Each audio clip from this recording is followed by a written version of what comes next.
You were a dent wizard. Yep. I don't know that I could put the wizard behind my name. I was going to say. I rolled a lot of dents out. You tore as much stuff up as I did growing up. You had to figure out how to fix it. But that's definitely a great industry. It's changed the automotive world, to be honest with you.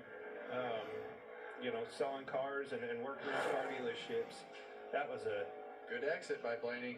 Big time turnaround to fixing dents in cars. After the 10 minutes for qualifying prep, time had expired, but NASCAR said, okay, you're good to go.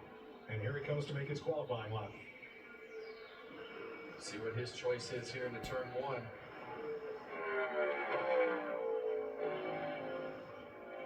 Get back to the gas. Affirmative. Slide the tail around a little bit.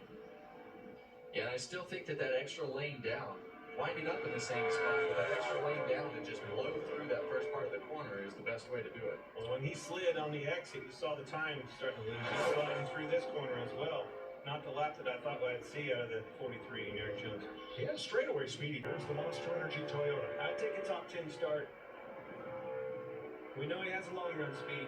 Just can't get buried in there. That's a really good illustration, Kevin. That's the first time we saw the ghost car of how Grayson stayed a little bit lower, like we were talking about.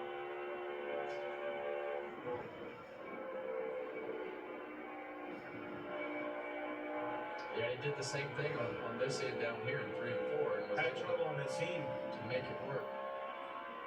Pounding the steering wheel a little bit on exit, but he's third. He crossed it. He saw it in his wheel, hands on the wheel. The thing took off and made him tight a little bit. Had to pop back out of the gas for a second. Got back to it, costing time in the center. That's what he's frustrated about.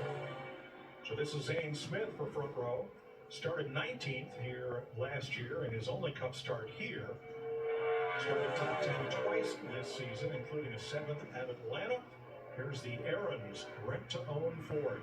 I got his tail all the way through 1 and 2, 3 and 4, a little bit better.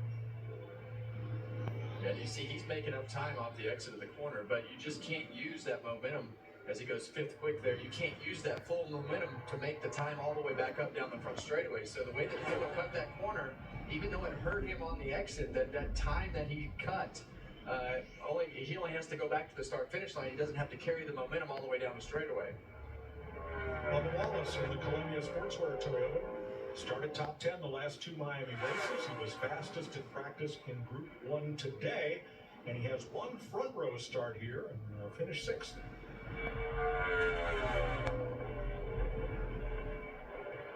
Boy, Gregson really buried it into that corner, didn't he? Yeah, and he's still. Bubba entered a little bit higher. It's going to drive back to him a little bit on exit, make some of it back. You can see the momentum that he gained on the exit, but it wasn't enough.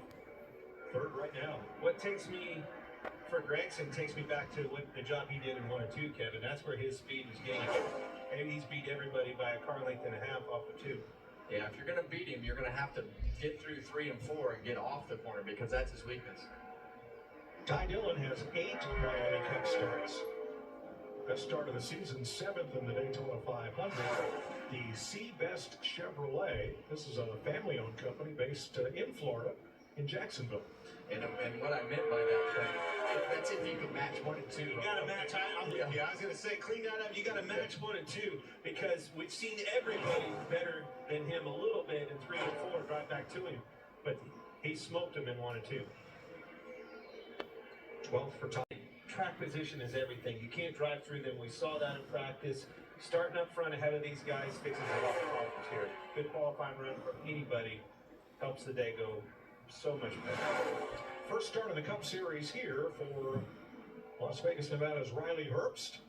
He finished top 10 in 5 of his 6 Xfinity races here.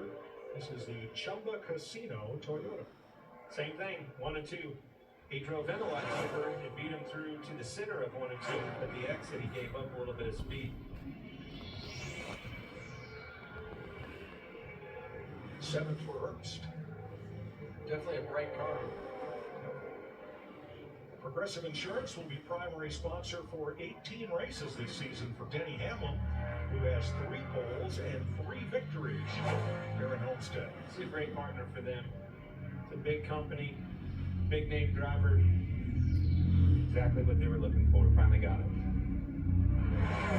Look at here. settled it in there, but it just didn't Pay the price. get the front tires to turn and be able to get back to the throttle. So that's the tough balance of not really knowing from the end of that fall off to what you need in practice, but only one way to find out if it's going to stick, and that's to send it in there. That's always the fun part about qualifying.